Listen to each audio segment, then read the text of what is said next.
few particulars that make Omaha different from New York are just incidental.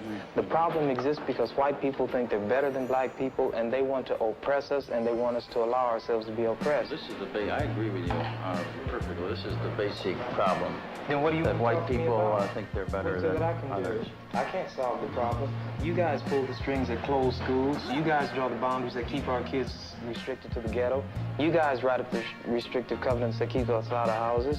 So it's up to you to talk to your brothers and your sisters and persuade them that they have a responsibility. We've assumed ours for over 400 years, and we're tired of this kind of stuff now. We're not going to suffer patiently anymore. No more turning the other cheek, no more blessing our enemies, no more praying for those who despitefully use us.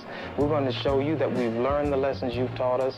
We've studied your history, and you did not take over this country by singing "We Shall Overcome." You did not gain control of the world like you have it now by dealing fairly with a man and keeping your word. You're treaty breakers, you're liars, you're thieves, you rape entire continents and races of people. Then you wonder why these very people don't have any confidence or trust in you. Your religion means nothing. Your law is a farce, and we see it every day. You demonstrated it in Alabama. And I can say you because you're part of the whole system. You profit from it. In fact, you make your living from it. You couldn't walk around and talk to people, stand up in your pulpit on Sunday and preach nice little songs and say, now we're going to give thanks to the Lord for he is good and old Jesus be among us. As far as we're concerned, your Jesus is contaminated, just like everything else you tried to force upon us is contaminated. Well, so you can have him. And here's what I'll say, I wish you would follow Jesus like we followed him. Because if you did that, then we'd be in charge tomorrow.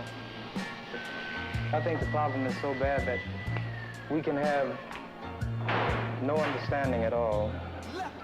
You think it's gotten to the point where there can never be that reconciliation? No.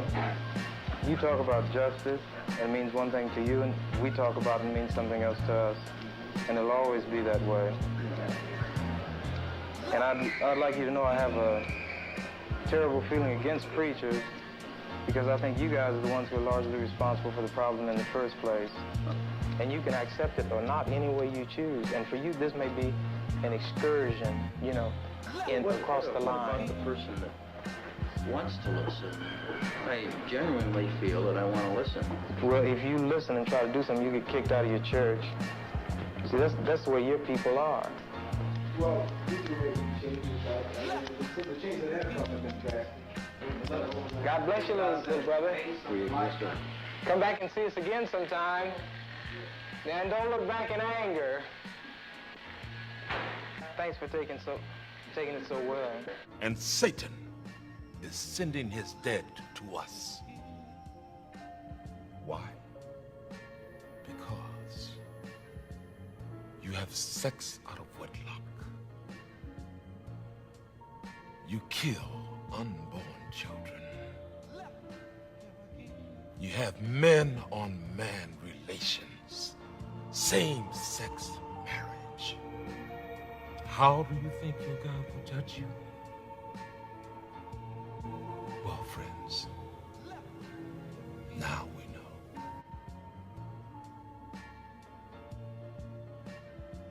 When there is no more room in hell,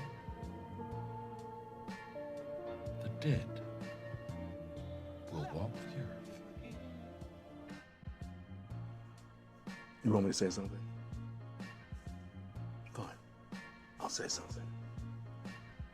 You people. You're not a race. You are a virus. You destroy the world. Everything beautiful you poison.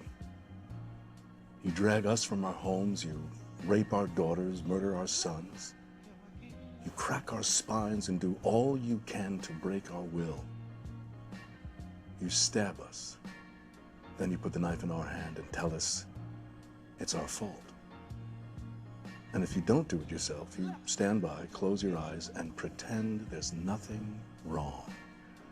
And then you pray to your God to silence our screams so that you can enjoy the happiness that we built for you with our blood.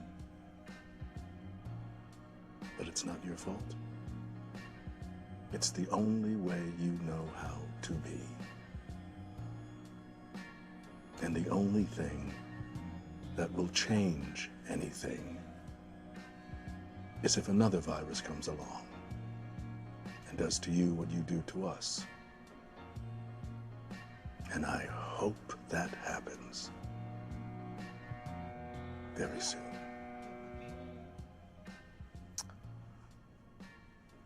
Well, this evening obviously hasn't gone as I'd hoped. And I think I'm having a full-on panic attack right now, so I'm gonna go to the bathroom and get myself together, and when I come back, I hope you don't see me as the devil.